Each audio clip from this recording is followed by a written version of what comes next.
To nationwide on the network service of the NTA, I am Olajide Bello. Remember, you can watch this broadcast live on our website nta.ng/live and on our other social media handles displayed on your screen. Now let's start from the State House. World Trade Organization WTO's Director General Ngozi Okonjo-Iweala has commended Nigeria's government for the outcomes of various economic reforms embarked upon, now leading to stability in the country. The DGWTO, in company of Nigeria's Minister of Industry, Trade and Investment, Olajumoke Oduwole, visited President Bola Tinubu at the State House. Dr. Okonjo-Iweala, who was a coordinating minister of the economy in Nigeria, also offers advice on the required next steps to grow the economy.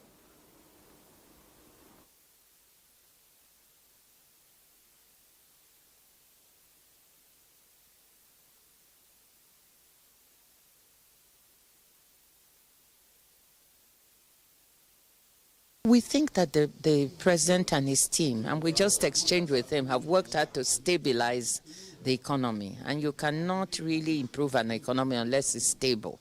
So he has to be given the credit for the stability of the economy. So the reforms have been in the right direction.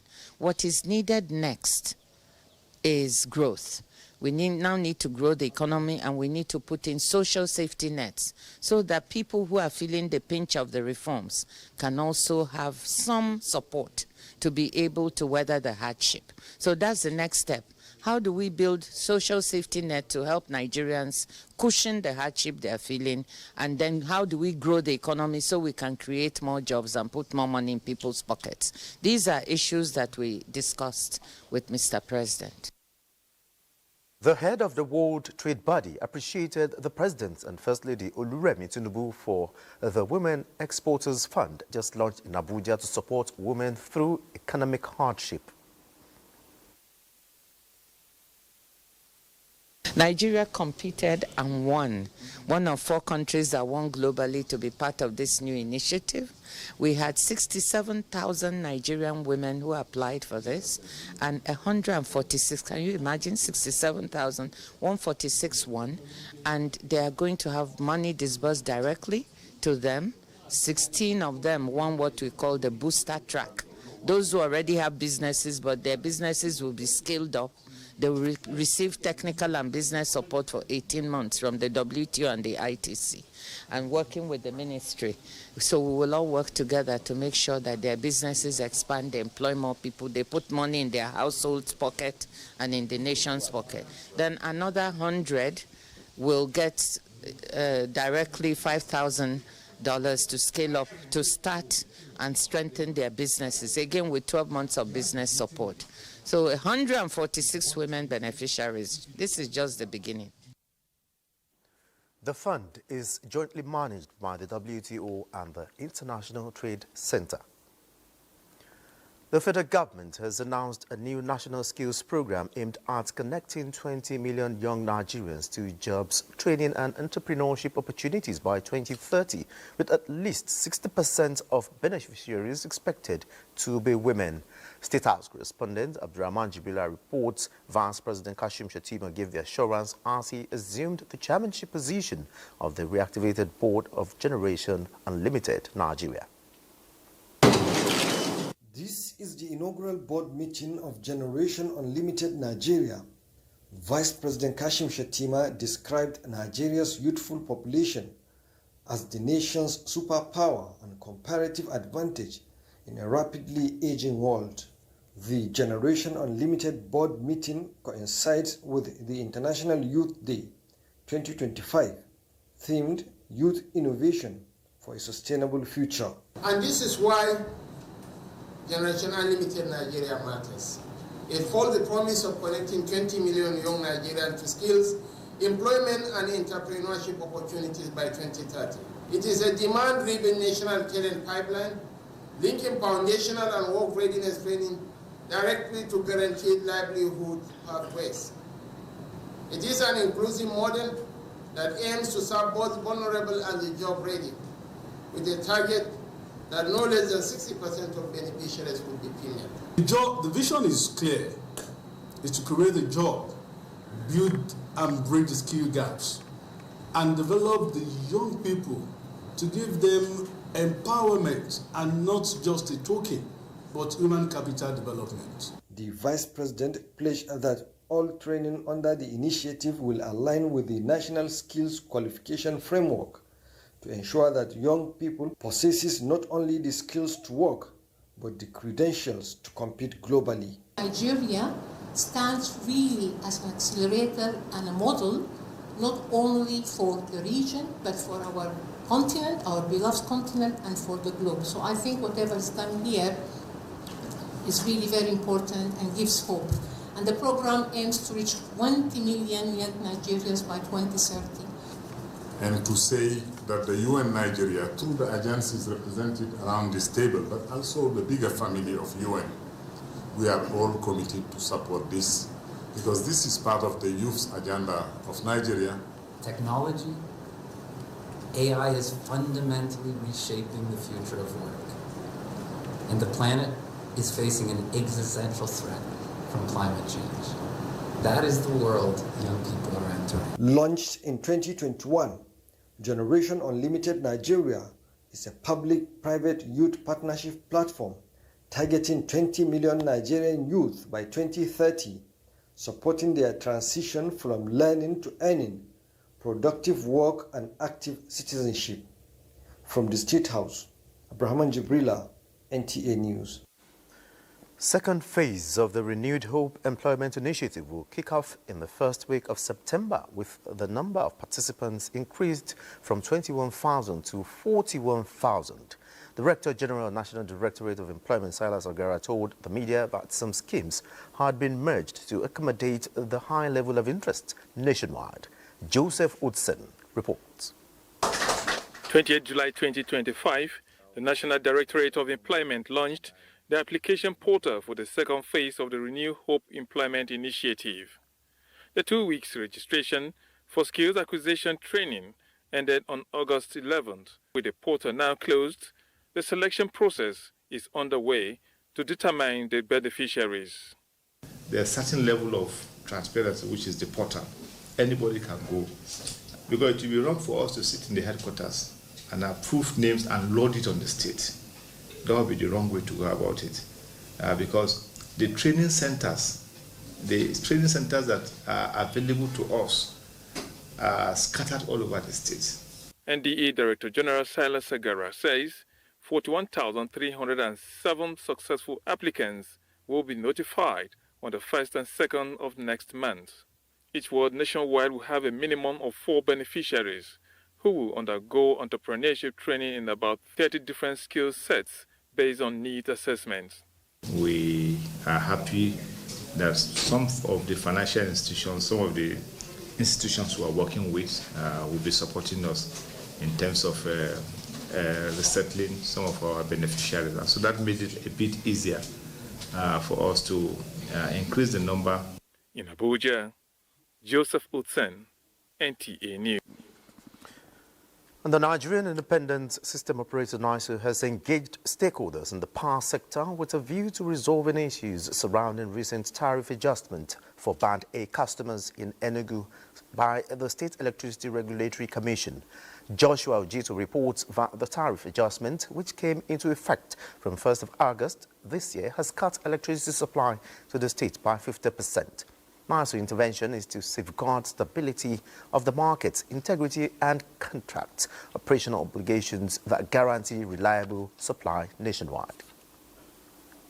Our mandate obliges us to safeguard the integrity of the market settlement framework, ensure contractual obligations are respected, and maintain the delicate balance that allows every participant, from generators to distributors, from regulators to customers, to operate in a financially sustainable and technically reliable environment. Our objective today is to understand the facts, assumptions, and considerations behind this tariff adjustment, to examine its potential impacts on the wider electricity market and on existing contractual frameworks, and to explore together how we can harmonize state-level regulatory innovation.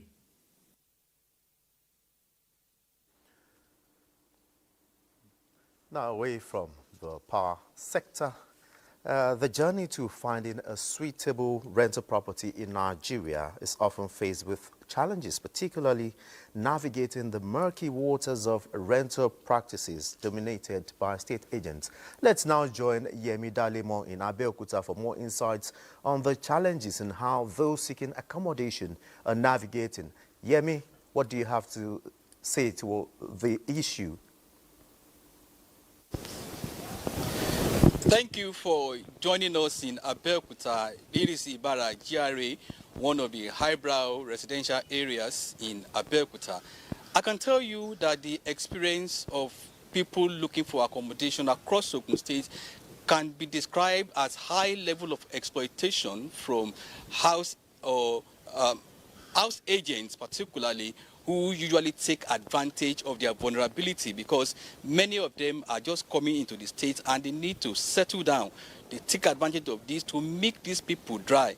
For instance, I particularly feel for some of our youths who were deployed to the state for national service, because when they come to the state, they don't know anybody, they have to be looking for accommodation and things like that. So when they approach some of these house agents who see them as a big fish, they give them various sets of money that they need to pay. For instance, they will collect inspection fee.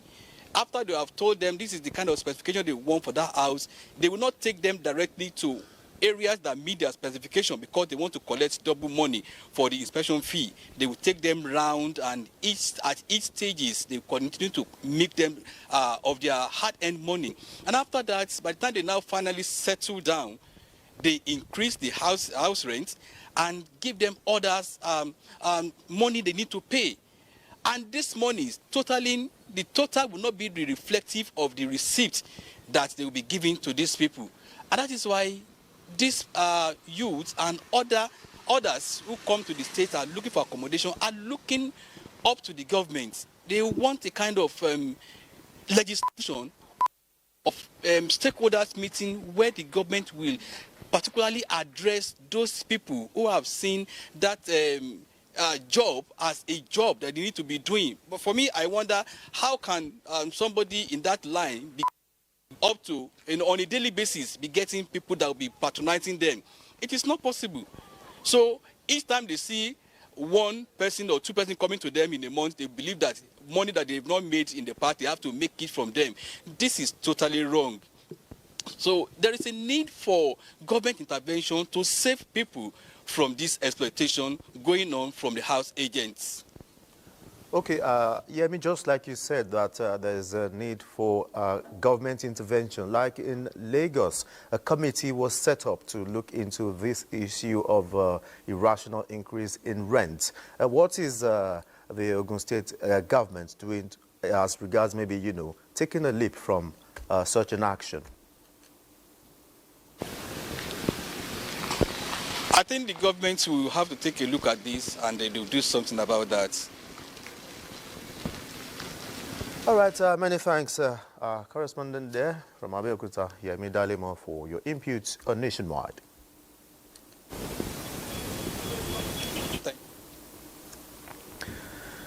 And away from housing, the Minister of Information and National Orientation, Mohammed Idris, is in Enugu with Directors General of Federal Media Agencies at the working tour of a federal government project.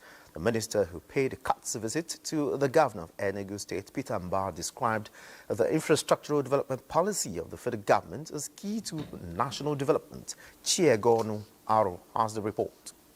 Of Information and National Orientation is on working visit to Enugu State to inspect key federal projects in line with President Tinubu's all-round infrastructural development across the country. The minister arrived Enugu with a team of directors general, including the Nigerian Television Authority, NTA, Alhaji Salihu Dembos. Some of the projects to be inspected are the Oncology Center at the University of Nigeria Teaching Hospital, Enugu, the Enugu-Port Harcourt Expressway, Eko-Binagu Flyover, and the Enugu-Onitsha Expressway. At the Government House, Governor Peter Mbah described the visit as a commitment to fostering citizens' engagement and a show of public trust. Minister has just reminded us of how consequential Enugu State is, or the city of Enugu is. And it is indeed true that you cannot talk about the history of Nigeria without copious mentioning of Enugu State. You can see that we have literally moved the entire communication and information structure of the federal government to Enugu today. And this is very, very intentional.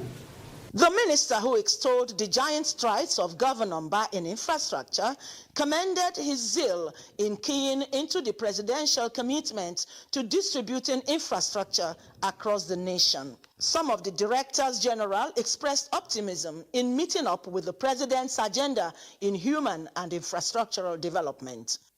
In Enugu, Chiegono Aro, NTA News. A time now to join Hingino John Adams in Lagos for stories making the rounds from the Center of Excellence. Good to see you, Hingino. Over to you.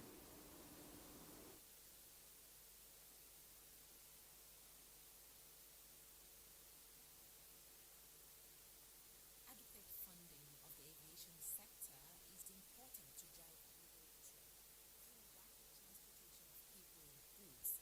Experts say prospects in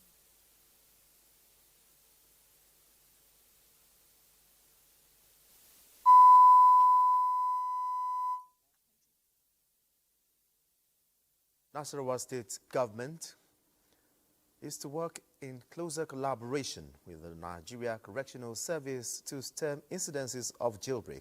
Governor Abdullahi Sule said this when he visited Kefi Correction Center following the recent jailbreak.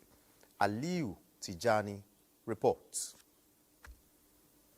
Abdullahi Sule is on a fact-finding visit to Kefi Correctional Center, where 16 inmates escaped and some personnel of the correctional center injured. He engages officials at the center on measures to be adopted to prevent future occurrence. Inadequate beddings, welfare of inmates are some of the immediate needs of the inmates, which Governor Sule promised to intervene. Yesterday we started the criminal investigations. Most of them, they are complaining about their debts with the courts. There are some adjournment debts who have stayed about 4-5 years at adjournment. And even others have stayed for 4, 5, and 7 years. Majority of the inmates here are actually those awaiting trial at the courts at FCT. They are not awaiting trials at our courts here in the state. But it is our responsibility actually to contact the officials of the FCT, and to see how best we can address that. And I intend to do that because I went in there to see where they are staying, and I saw the condition that some of them are staying is not conducive. A lot of them are actually sitting in one place and uncompacted on the floor.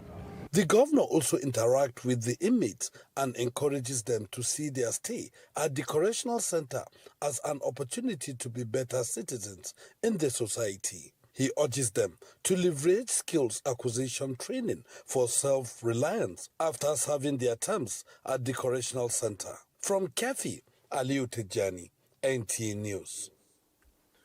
You're watching Nationwide on the network service of the NTA. More reports after this break. Welcome to Lagos again.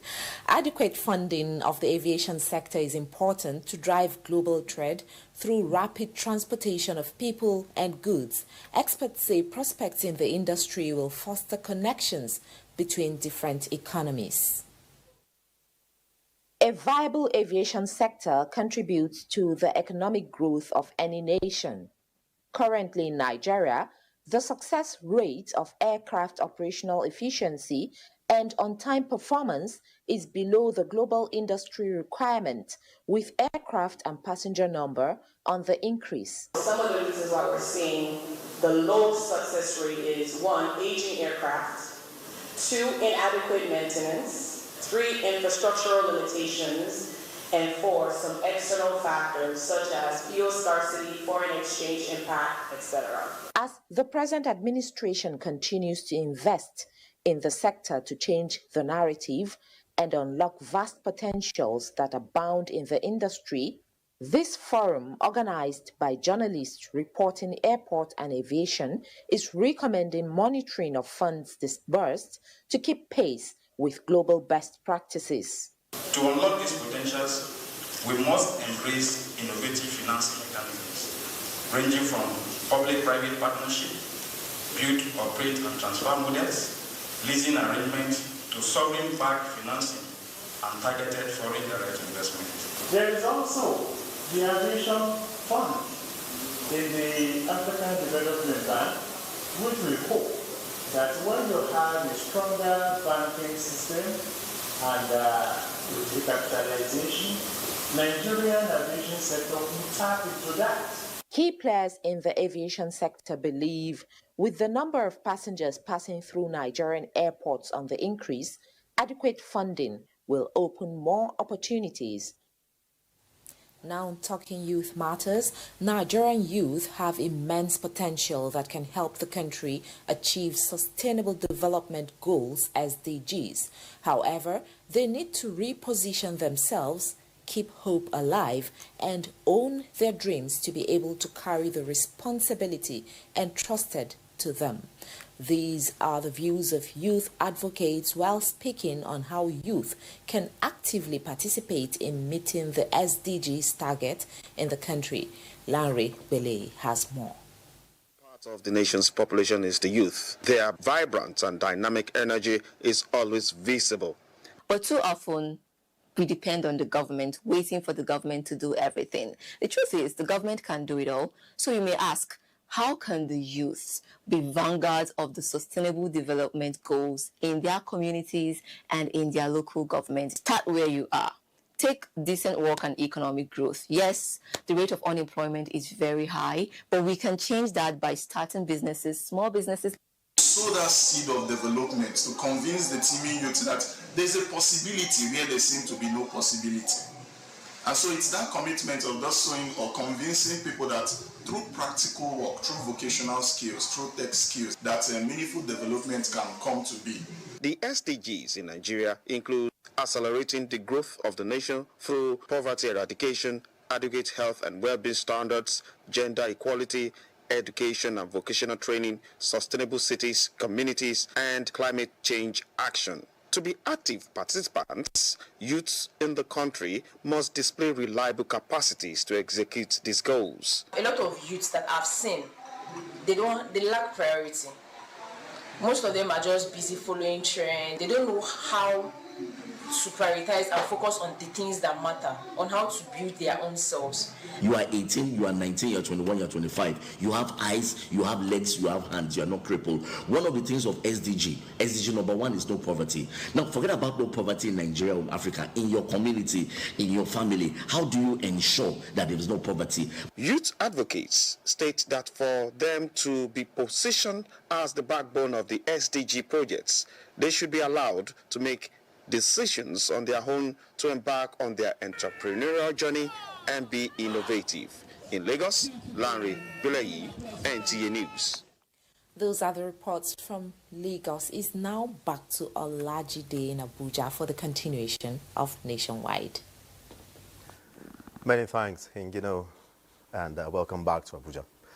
The federal government is taking measures towards addressing skills deficits among the nation's youth for a more prosperous Nigeria. Against this backdrop, the Federal Ministry of Education, in collaboration with the United Nations Children's Fund, embarked on sensitization about the recently launched National Policy and Skills Development for Stakeholders in the Education Sector of the North. Aminu Umar reports. Nigeria is blessed with a vibrant population of young men and women, a demography strong enough to drive the nation towards economic prosperity if only the country fully harnesses its demographic dividends. However, skills mismatch continues to create hurdles, with many institutions producing graduates who are not readily employable. To shift towards a skill-based economy, the federal government earlier this year launched the National Policy on Skills Development. And now it's time for action as commissioners of education and other stakeholders gather to chart the way forward. So you see, the bulk of the students are at the subnationals in the states. So we are going to domesticate this policy and see how it works, especially that most of these states have one type of policy on skills. The knowledge we acquire here, we also ensure that we are going to scale it down to our teachers. We need to look at how can we build the capacity of the teachers to understand the policy and to be able to deliver on its commitment. To ensure timely implementation, the Minister of State for Education, Professor Sweba Said Ahmad, has directed that progress be closely monitored at subnational levels. The Federal Ministry of Education, in line with the necessary objective, will continue to provide necessary support and guidance, collaborating with you to develop state-specific implementation plans and monitor progress for accountability. The new policy identifies 29 core and secondary skills to be integrated into both formal and non-formal education systems. In Kano, Amin Umar, NTA News. And to political matters, the Youth Directorate of the governing All Progressives Congress, APC, has established a high-powered resource center for the engagement of all youth activities ahead of 2027 election and other political development. Political correspondent Abubakar Kwanga reports that the unveiling of the center is to galvanize massive support for the re-election of President Bola Ahmed Tinubu and the success of the renewed hope agenda. I developed a 3-year strategic plan, 2024-2027, which is now being updated to post-2027, on how we want to engage the young people. Our goal is, how do we make our party appealing to students and youth? So that guy in University of Abuja, Gwagwalada, is not looking for appointment, he's not looking for campaign. How can we make the APC appealing to those student community and those youth group communities? The platform is also to be replicated at all Nigerian campuses and offer free facility services to support groups, as well as deepen digital membership, registration and ease economic and social burdens through online transactions. Meanwhile, countdown to the 2026 governorship election in Osun State has officially begun as the Independent National Electoral Commission (INEC) pasted the statutory notice of election in all 30 local government offices and the Modakeke area office, signaling commencement of the electoral process. At an expanded engagement with stakeholders in Osogbo, Resident Electoral Commissioner Mutiu Agboke said the notice follows the timetable earlier released by INEC headquarters for the August 8, 2026 governorship election in the state. Femi Afariogun has the details. The clock has started ticking in Osun State for the 2026 governorship election.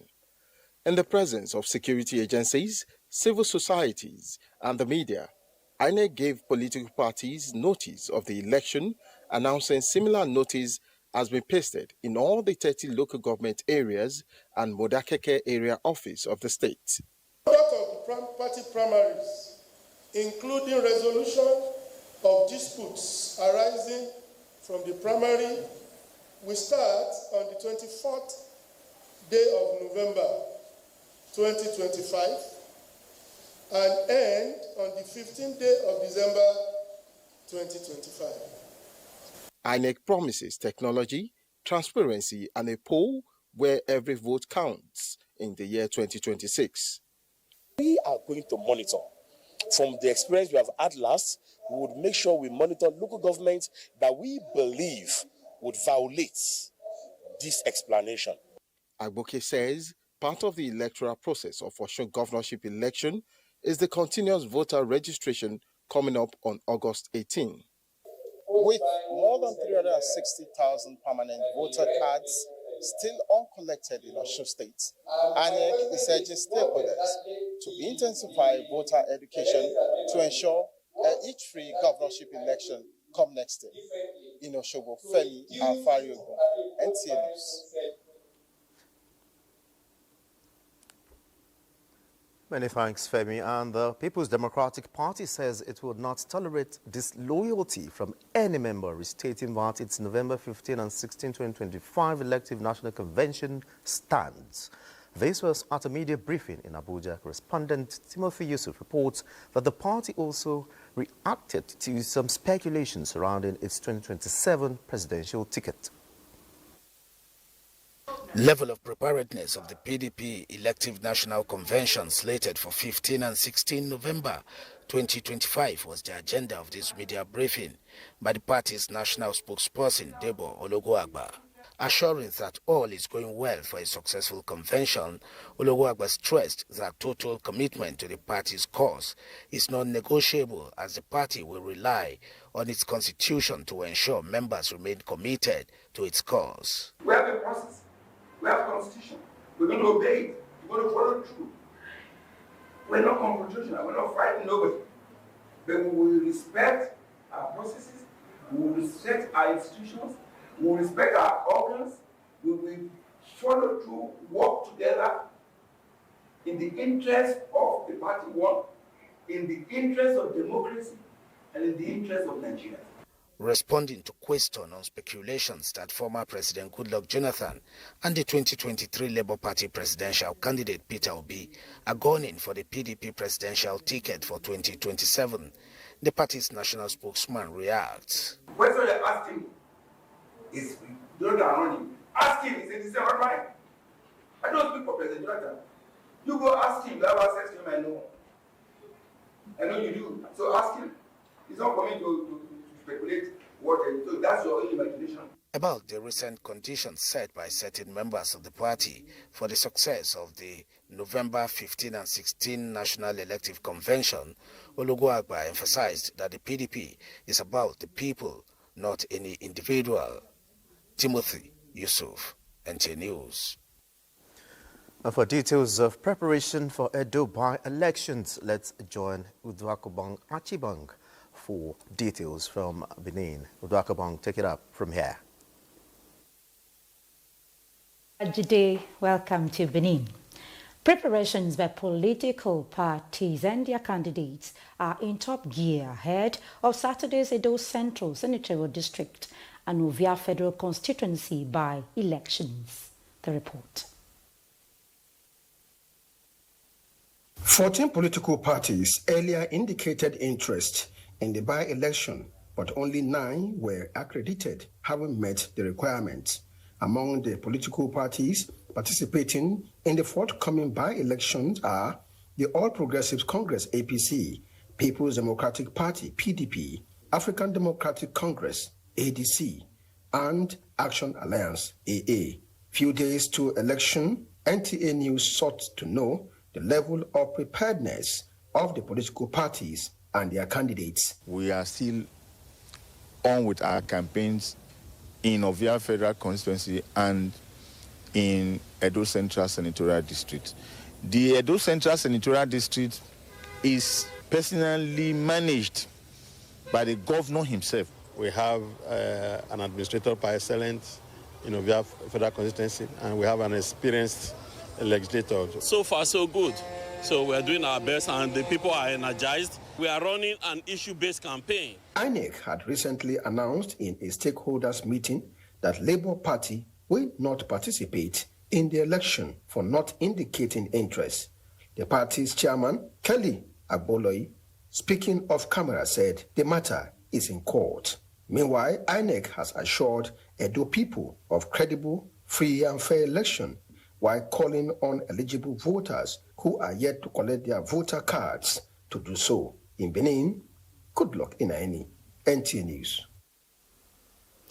Edo State government says every of its citizens has the right to participate in the governance of the state by making constructive criticisms and offering meaningful suggestions that will engender development. Governor Mondo Pewelu stated this at a stakeholders sensitization meeting on the Project Shine agenda of the state government. Goodluck Enani reports that the governor was represented by the head of service, Dr. Anthony Okumboa, at the meeting with the theme Advancing Edos Together, the people's view of Governor Mondo Kweolu's achievement. The Project Shine agenda is the working document of the present administration, which prioritizes security, health, infrastructure, nutrition, and education. The governor adopted a practical and result-driven approach to governance, focusing on delivering quality services, revitalizing public institutions, and addressing long-standing infrastructural challenges. The end result here is about uplifting the total well-being of the people, who must also understand the policy direction of government so as to make meaningful contributions. This is the essence of the stakeholders meeting. Government is an extension of the people, and therefore the ultimate authority that government has to do anything on behalf of the people is with the people. Therefore, every government that knows onions must report to the people that elected it into power. Seated are stakeholders in the Edo State project from various strata, united in purpose, with divergent views and suggestions. They are meeting with policy drivers to share areas of needs. It afforded the key ministries present the scorecards of the state government. The stakeholders gave their remarks and also drew the attention of government to areas needing government interventions. Observers say, although the meeting may have repositioned stakeholders' attitude towards governance, there is need for more meetings. In Benin, Goodluck Enani, NTA News. And that's it from Benin. Nationwide continues in Port Harcourt in just a moment.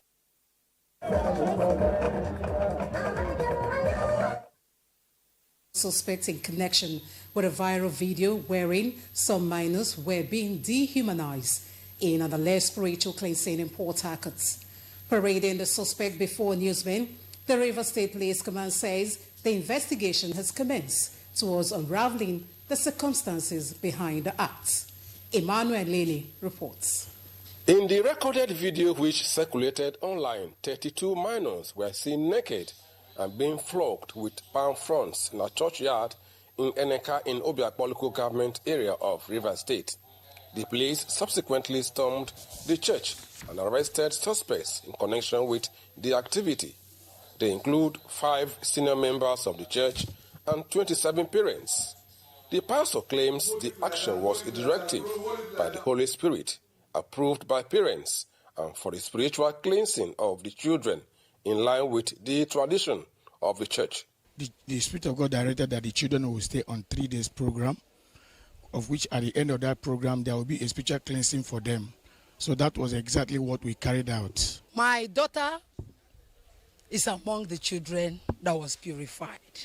It was through the direction of the Holy Spirit. So whatever the Spirit says we should do is what we do. And the message was that death was in the air, that they should please purify the children. However, the Rivers State Police Command declares the act illegal. Hence, the Commissioner of Police has ordered launch of a full-scale investigation into the matter.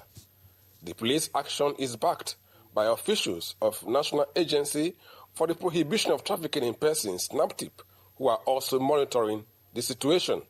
Preliminary investigation revealed that the pastor said he has a 3 days program for the church, and he was led by the Holy Spirit to conduct this program. So that was the reason they started using that rituals where they saw on social media as if he was using a pamphlet, flogging those little children. They are seriously abused, whether spiritually or they said, or not spiritually. That is how now to look at it today. Items recovered include 1 small and big basin which had contained some red liquid. Until the police concludes its investigation, all hands are on deck, awaiting the next possible action. From Eneka, in Obiakpo government area of Rivers State, Emmanuel Lene, NTA News. Rivers State government is set to replicate the Nutrition 774 initiative of the federal government in the battle against malnutrition in Nigeria. The initiative was launched in June 2025 by Vice President Kashim Shettima with the inauguration of the Strategic Board towards Nutrition Security through strengthened health system, sustainable food production, and robust government engagements.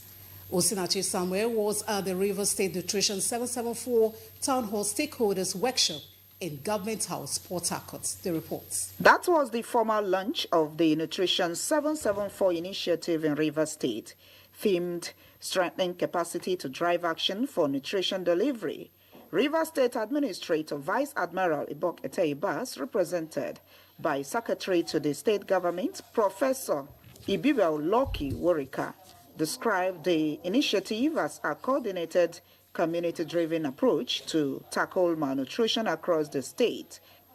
It unites government, communities, and partners under a single framework with clear priorities, reliable data, sustainable financing, and a commitment to reaching every household.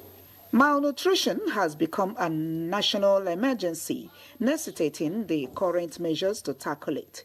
Mrs. Uju Rochas is Senior Special Assistant on Public Health in the Office of the Vice President. This is a national emergency hiding in plain sight. Unfortunately, malnutrition does not recognize tribal differences. It does not respect cultural boundaries. It does not care about religious affiliations. It is a universal language of poverty. Nutrition 77 is a multi-sectoral government-led initiative designed to scale up evidence-based interventions in health, education, agriculture, among others, in all the local government areas in Nigeria, with the involvement of community leaders. For the traditional institution, they find this initiative quite interesting and key, and they are willing to drive the initiative down to the grassroots to ensure that the renewed hope agenda of the president and in terms of nutrition is not taken for granted. In Port Harcourt, Osinachi Samuel, NTA News. And that's our bit from here. Nationwide continues in Abuja. Many thanks, Doris. And moving on, Kebbi State is known for its significant agricultural contributions to Nigeria's annual farm produce. This rainy season, however, is a challenge with a possibility of low yield that could potentially impact the state's agricultural yield. Correspondent Usman Abdullahi Shehu reports. Although there are no existing records on the total annual grains and other agricultural produce in Kebbi State, the state significantly contributes to the nation's food security with a total output of 3.56 metric tons of rice produced annually, thanks to the federal and state government support to farmers in form of fertilizer and other farm inputs. The story is, however, on the verge of changing this wet season because this crucial input for crop cultivation has become a scarce and expensive commodity, putting this year's agricultural yield at risk. And we all know what will happen in the long run is that the productivity of farm yield will be low because the required farm inputs have not been placed in the farm. The reasons for this scarcity are twofold: lack of fertilizer ponds in the state and inflated prices in the open markets. Our needs and that of our crops is just fertilizer. It is not affordable in the market for a small farmer like myself. It has been the same farmland cultivated over the years, so we are in serious need of government fertilizer, which is affordable. Kebbi State's government distributes fertilizers to farmers at subsidized rates, but unfortunately this year the exercise is not in sight, exacerbating the farmers' plight. According to experts, this potential crop failure could have far-reaching implications, not just for Kebbi State, but for the entire nation. Usman Abdullahi Shehu, NTA News. Now let's join Usman Shehu, who is standing by in Breeding Kebbi. Good afternoon, Usman. What measures are being taken to remedy this situation? Thank you very much. Before I go into the solution, let me give you a vivid picture of how the situation is here in the state. Last year around this time, a bag of fertilizer is sold around 20,000 naira to 35,000 naira, while this year a bag of fertilizer cost at 47,000 to 60,000 naira.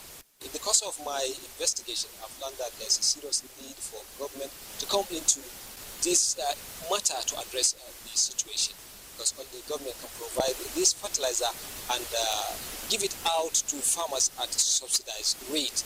There's also need for government to ensure that the distributed fertilizer did not go along the way into the hands of the black marketers. Many thanks, Usman Shehu, for keeping us up to speed from Brenin Kebbi. A group of people under the aegis of North Central Agenda has lauded President Bola Ahmed Tinubu for prioritizing the place of North Central stakeholders in his renewed hope agenda and governance approach. The group commended the emergence of Professor Ntawe Iwata as the national chairman of the governing party and the extension of tenure of Adewale Bashir as Customs Controller General, as well as changing the socio-economic and political trajectory of the country.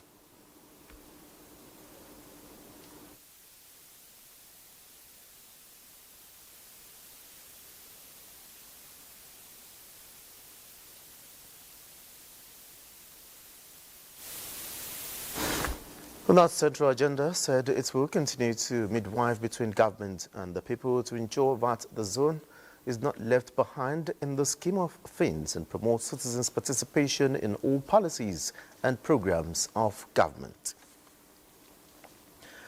To improve staff welfare in higher institutions, federal government has introduced an interest-free loan scheme of up to 10 million naira for tertiary institution staff with a one-year moratorium and a 5-year repayment plan. The newly launched Tertiary Institution Staff Support Fund is a bold step towards enhancing financial independence for Nigerians' education workforce. One of the reasons why I resigned my employment in 1997 as a lecturer in ABU was essentially because while I was educating other people's children, I was increasingly finding it difficult to get my children educated. Just like Abubakar Flata, many who serve as the backbone of students' dreams and aspirations have long struggled with financial instability. Now, the federal government has introduced a specially designed program to support the career, personal, and family advancement of both academic and non-academic staff in tertiary institutions. In partnership with the Bank of Industry, the Federal Ministry of Education describes the initiative as a viable investment, one that is expected to not only ease financial burdens, but also enhance productivity and morale across the education sector. And if we get any indication that problems are being created for the potential beneficiaries of this program, and we investigate and we find out that issues are happening, there will be consequences. It will be simple, free of bureaucracy, and accessible, so beneficiaries can receive support quickly and confidently. According to a report by the program coordinator, over 3,000 applications have been received during the pilot phase, with more expected, and full implementation and further reviews are set to commence in coming days. In Abuja, Zenra Dimu, NTA News. The Minister of Education, Tuji Alausa, is assuring the House of Representatives of needed support in tackling the disturbing trend of certificate forgery and racketeering. This was during an oversight to the ministry by the House of Representatives Joint Committee on Certificates Racketeering. National Assembly correspondent Muhammad Rabiu Ali reports. Briefing the Joint Committee, Tunji Alausa vows to block all loopholes associated with processes of admission with a view to enhancing credibility in the nation's educational system. I don't know why Nigerians are going to Togo and Cotonou to study. We have excess capacity here. These are students that could not pass WAEC that are going there. But if you're able to pass WAEC and pass JAM, there are a lot of capacities within our institutions that are unfilled. It's to clear the name of Nigeria so that members of the International Committee will trust and respect our certificate. The committee also engaged the National Youth Service Corps, where a principal suspect of certificate racketeering was identified. The committee was also at the National Universities Commission as a critical stakeholder. We will just ask them, okay, just write my life in the university that you attended overseas. Some, my journey from Sokoto or Enugu to Abuja. We put them in a hall here, and they'll start writing. In fact, some, sir, A, B, C, D to Z, gaps were left for them to fill, they could not. Someone approached me innocently with that he has finished his PhD in this town. Where did you get it from? He just said University of is it Florida, and they have a seminary in Mararaba or something like that. So I asked him, what is the title of your thesis? Yes. Apparently he didn't know what a thesis was. The oversight visit continues. Muhammad Rabiu Ali, NTA News. And that's it nationwide. Many thanks for being a part of it. I'm Olajide Bello.